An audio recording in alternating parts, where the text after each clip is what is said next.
জি বেশন নাজির ভাই, আসসালামু আলাইকুম। সো আমরা মিডিয়ার মাধ্যমে জানতে পেরেছি বা দেখেছি যে British Bangladeshi MP tulip Siddique উনি প্রধান উপদেষ্টার সাক্ষাতের চেয়েছেন। সো এর পরিপ্রেক্ষিতে উনি কি সাক্ষাৎ দিবেন কিনা, দেওয়া উচিত হবে কিনা? আমি দেখেছি তার চিঠি, আসলে চিঠিটা অত্যন্ত ঔষধজন্যমূলক, ঔদ্ধত্যপূর্ণ বলা যায়। উনি ব্রিটিশ এমপি, উনি কিন্তু সাক্ষাৎ চান নাই, বলছেন যে পার্লামেন্টে আসো আমরা চা খাবো।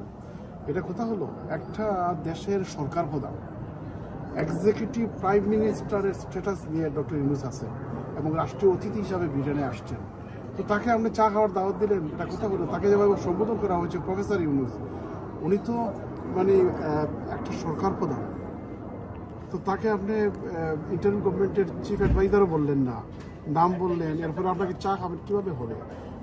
উনি একটা দেশের সরকার প্রধান, উনি আসছেন রাষ্ট্রীয় অতিথি হিসাবে ব্রিটেনের রাজার কাছ থেকে পুরস্কার নিতে, আর উনি তো হচ্ছেন ওয়ারেন্টভুক্ত আসামি। তার বিরুদ্ধে দুর্নীতির অভিযোগ দায়ের করার পর ওয়ারেন্ট করা হয়েছে। উনি যদি নিজেকে ক্লিয়ার করতে চান তাহলে দেশে গিয়ে এটা ফেস করা দরকার। উনি এখানে রাষ্ট্রপ্রধান হিসাবে এখানে এসে বৈঠকে চায় দাওয়াতে কী হবে? এটা কথা হইল। আপনার বেনিফিটের সমস্যা, আপনি প্রধানমন্ত্রীকে চিঠি রাখবেন? তো এটা তো মানে কী বলে, অপাত্রে দেওয়া কি? এবং চিঠিটা মাননীয় প্রধান উপদেষ্টার প্রেস সেক্রেটারি শফিক সাহেব বলছেন যে না, এই ধরনের কোনো চিঠি তারা পান নাই। এইটা আসলে একটা মিডিয়াতে হাইপ তোলার জন্য দিয়েছেন, পত্রপত্রিকায় আসছে, এখানে সেখানে সোশ্যাল মিডিয়ায় দেখা যাচ্ছে, কিন্তু আসলে প্রপারলি ওইটা পৌঁছানো হয় না এবং পৌঁছানোর এটা মাধ্যমও না। এবং ডিপ্লোম্যাটিক নর্মস বা একটা সভ্যতা ভব্যতা, একটা রাষ্ট্রপ্রধান একটা সরকার প্রধানের সাথে কীভাবে অ্যাড্রেস করে কথা বলতে হয়, লিখতে হয়, এইটার সম্পূর্ণ ভঙ্গ হয়েছে। আর এমনি তো হচ্ছেন একটা ফিউজিটিভ আসামি, মানে ফিউজিটিভ আসামি হিসাবে ওনাকে অ্যারেস্ট ওয়ারেন্ট ইস্যু করা হয়েছে। তো উনি এখন প্রধান উপদেষ্টার সাথে বইটা, এখানে মিসআন্ডারস্ট্যান্ডিং ব্যাপার, ক্রিমিনাল ব্যাপারে চার্জ দিয়ে আসা হয়েছে। এখানে ভুল বুঝাবুঝি আর মিসআন্ডারস্ট্যান্ডিংয়ের কথা আসে কিনা?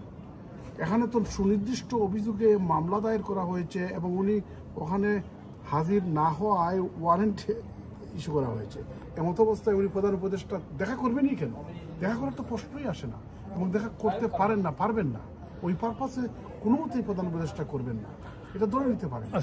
মিডিয়াতে একটা মানে হাইপ তোলার জন্য করা হয়েছে, কিন্তু উনি যে বাসায় উদ্যোক্তপূর্ণভাবে পার্লামেন্টে আসো চা খাই বসে, এই ধরনের বাসা একটা এমপির কাছ থেকে আমরা আশা করতে পারি না। সো উনি তো লেবার দলের 4 বারের এমপি এবং প্রভাবশালী এমপি এবং প্রাইম মিনিস্টারের কেয়ার স্টারমারের কাছের লোক। সো উনি তো আমরা শুনছি যে প্রধান উপদেষ্টা কেয়ার স্টারমারের সাথে প্রধানমন্ত্রীর সাথে মিটিং আছে, এটা কোনো প্রভাব পড়তে পারে কিনা? কোনো প্রভাব পড়ে বলে আমার মনে হয় না, কারণ ডক্টর ইউনূস হচ্ছেন একটা স্বাধীন সার্বভৌম দেশের সরকার প্রধান, কেয়ার স্টারমার হচ্ছেন আরেকটা স্বাধীন সার্বভৌম দেশের সরকার প্রধান। সরকার প্রধান তো সরকার প্রধান, বৈঠক হবে, এটার প্রভাবের কোনো প্রশ্নই আসে না। আমি মনে করি ডক্টর ইউনূস সাহেব তার সাথে আরও 2 জন লোককে নিয়ে আসছেন, দুদকের চেয়ারম্যান এবং বাংলাদেশ ব্যাংকের গভর্নর। পাচারকৃত অর্থ কীভাবে উদ্ধার করে দেশে নিয়ে যাওয়া যায়, আমার মনে হয় ওই দিকে যদি কিছু ব্রেক থ্রু করতে পারেন তাহলে তার এখানে আসার সফরের আরও একটু বাড়তি সফলতা নিয়ে আসতে পারে বাংলাদেশের জন্য।